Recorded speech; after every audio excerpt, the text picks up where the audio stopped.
A mass shooting at the Bite of Seattle Food Festival in Seattle left 3 people dead and at least 4 others, including a toddler, injured on Sunday evening.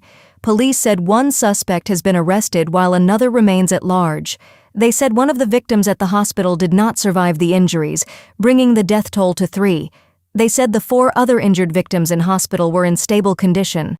Reports said gunshots were heard at around 6 p.m., with 2 individuals believed to have exchanged gunfire, while 2 weapons were recovered at the scene at the city's popular tourist district near the Space Needle.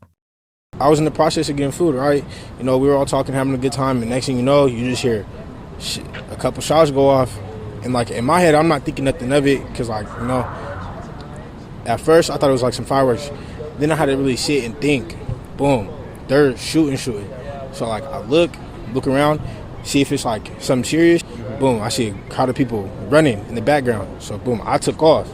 Next thing I know, it was just everybody was running everywhere. People was falling over strollers. People was hiding. It was like everybody was fearing for their life. There was one volley which we heard, and I don't know, multiple shots, but I can't say how many. And then a lot of people didn't react at first because we thought, it must be firecrackers or something. I mean, nobody thought that it was dangerous. But then there was a second volley, and that's when we saw people storming through the area across the Fisher Pavilion lawn, trying to get south and get out of the area.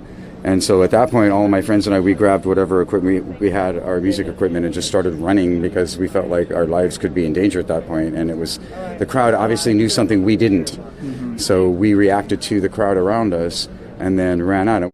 Seattle Mayor Katie Wilson said what happened was an act of horrific violence, and the entire community is trying to understand how a gathering built around culture, connection, and joy ended in gunfire. The public have been urged to avoid the area as police officers continue their investigation into the incident.